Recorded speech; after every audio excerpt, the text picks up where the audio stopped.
Pernah kebayang nggak? Kalau ternyata seni tertua yang pernah dibuat manusia di dunia, itu bukan ditemukan di Eropa, bukan di Prancis, bukan juga di Spanyol, tapi di sini, di Indonesia. Awalnya, para ilmuwan juga nggak nyangka sama sekali. Tapi setelah diteliti lebih dalam, fakta ini bikin sejarah peradaban manusia harus ditulis ulang. Pertanyaannya sekarang adalah, lukisan apa ini sebenarnya? Setua apa usianya? Dan kenapa penemuan ini sepenting itu sampai bisa mengguncang dunia arkeologi? Mari kita bedah sama-sama. Selama puluhan tahun, buku-buku sejarah yang kita pelajari di sekolah itu mengajarkan satu hal.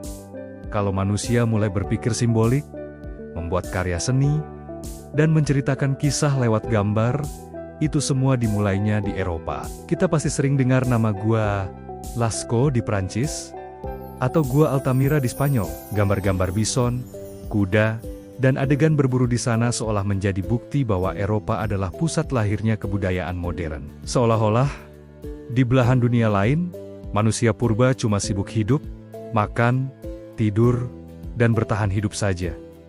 Tapi ternyata, narasi itu nggak sepenuhnya benar. Ada sebuah kepingan puzzle sejarah yang selama ini terlewatkan. Dan kepingan itu ditemukan di sebuah gua kapur terpencil di Leang Dedonge, wilayah Moros Pangkep, Sulawesi Selatan. Di dinding gua itu, para peneliti dari Indonesia dan Australia menemukan sebuah lukisan. Objeknya adalah seekor babi kutil Sulawesi, atau yang kita kenal sebagai babi rusa. Kalau dilihat sekilas, mungkin kelihatannya sederhana, cuma gambar babi berwarna merah kecoklatan. Tapi coba kita perhatikan lebih detail. Bentuk tubuhnya digambar dengan sangat jelas. Ada detail moncong dan jambul di kepalanya. Bahkan posenya kelihatan seperti sedang berjalan atau berinteraksi dengan dua babi lain yang gambarnya sudah pudar. Ini bukan sekadar coretan iseng. Ini adalah seni figuratif. Sebuah representasi dari apa yang dilihat oleh sang seniman di dunianya. Dan yang benar-benar bikin para ilmuwan terdiam, berhenti bicara, dan saling pandang, adalah satu hal. Usia lukisan ini. Tentu para peneliti tidak menebak-nebak usianya. Mereka menggunakan metode penanggalan yang sangat canggih. Namanya metode uranium-thorium. Cara kerjanya begini.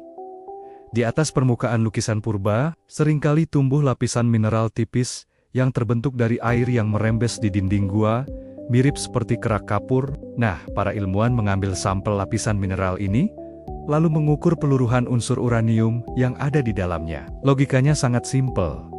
Kalau lapisan mineral yang tumbuh di atas lukisan itu saja sudah berusia sekian puluh ribu tahun, artinya lukisannya sendiri pasti lebih tua dari itu. Hasilnya, lukisan babi di Leang Dedonge ini minimal berusia 45.500 tahun. Minimal, artinya bisa lebih tua lagi. Dan riset-riset lanjutan di gua-gua lain di Sulawesi, bahkan menemukan jejak seni cadas yang mengarah ke angka di atas 50.000 tahun. Sekarang, mari kita bandingkan. Lukisan-lukisan gua terkenal di Eropa, yang selama ini dianggap sebagai yang tertua, usianya rata-rata ada di rentang belasan hingga 30-an ribu tahun. Lukisan di Indonesia ini jauh lebih tua. Bedanya bisa lebih dari 10.000 tahun. Di titik inilah para ilmuwan di seluruh dunia mulai sadar. Tunggu sebentar. Ini berarti ada yang salah dengan cerita sejarah yang selama ini kita yakini. Kenapa penemuan ini begitu penting? Karena seni itu bukan cuma soal gambar yang indah. Dalam ilmu evolusi manusia, kemampuan untuk membuat seni adalah penanda utama munculnya otak manusia modern. Untuk bisa melukis seekor babi seperti yang ada di Sulawesi, manusia purba harus punya kemampuan kognitif yang kompleks. Pertama, dia harus mampu mengamati dunia di sekitarnya dengan detail. Kedua, dia harus bisa menyimpan gambaran babi itu di dalam kepalanya, di dalam memorinya. Ketiga, dia harus bisa menerjemahkan gambaran di otaknya itu menjadi sebuah karya visual di dinding gua secara sadar. Ini adalah proses berpikir abstrak. Artinya, manusia yang hidup di Nusantara puluhan ribu tahun yang lalu, itu sudah berpikir secara modern. Mereka sudah punya simbol, mereka punya imajinasi, dan kemungkinan besar, mereka juga sudah punya kemampuan bercerita. Ini bukan lagi manusia primitif yang hanya didorong oleh insting.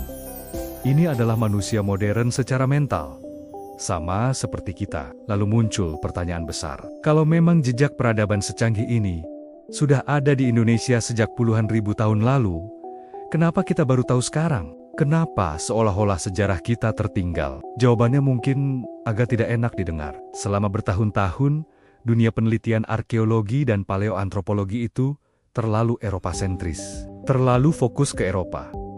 Benua Asia, terutama Asia Tenggara, seringkali dianggap sebagai wilayah pinggiran dalam narasi evolusi manusia, jarang dieksplorasi secara mendalam. Banyak situs penting yang luput dari penelitian, dan pendanaannya pun tidak sebesar di Eropa. Padahal, kalau kita lihat, Indonesia itu surga bagi para arkeolog. Kita punya ribuan gua kapur yang tersebar dari Sumatera sampai Papua. Kondisi alam tropis kita juga ideal untuk mengawetkan jejak-jejak masa lalu. Dan yang terpenting, jejak hunian manusia purba di wilayah ini adalah salah satu yang tertua di dunia. Jadi, ini bukan karena kita tidak punya sejarah yang kaya, tapi karena sejarah kita itu lama sekali tidak dicari dan diteliti dengan serius. Jadi, apa makna besar dari penemuan ini? Temuan ini bukan berarti kita bisa langsung mengklaim manusia pertama berasal dari Indonesia.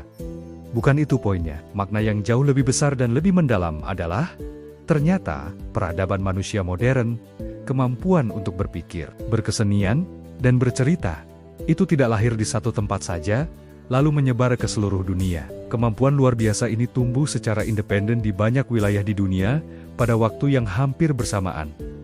Dan salah satu tempat itu adalah Indonesia. Ini mengubah total cara kita melihat posisi Nusantara dalam panggung sejarah manusia global. Selama ini, kita mungkin sering merasa bahwa bangsa kita, Indonesia, cuma jadi penonton dalam sejarah besar dunia. Kita seolah hanya mengikuti alur yang diciptakan oleh peradaban lain. Padahal, bukti ilmiah yang konkret seperti lukisan di Sulawesi ini menunjukkan hal yang sebaliknya. Nenek moyang kita yang hidup di kepulauan ini puluhan ribu tahun lalu bukan cuma ikut arus sejarah. Mereka adalah bagian dari para pembentuk sejarah itu sendiri. Mereka adalah inovator pada zamannya, dan sangat mungkin masih banyak sekali fakta-fakta luar biasa lainnya yang terkubur di tanah air kita, yang belum kita temukan. Bukan karena bukti itu tidak ada, tapi karena mungkin kita belum mencarinya dengan cukup serius. Fakta bahwa Indonesia adalah rumah bagi salah satu karya seni tertua di dunia adalah sebuah kebanggaan yang didasari oleh sains. Ini adalah bagian dari identitas kita yang harus kita ketahui bersama. Kalau kamu baru tahu fakta ini hari ini dan merasa takjub, bagikan video ini ke teman-temanmu. Karena sebuah sejarah yang besar dan penting seperti ini pantas untuk diketahui oleh lebih banyak orang. Terima kasih sudah menonton, jangan lupa subscribe untuk konten sejarah dan sains menarik lainnya. Sampai jumpa di video berikutnya.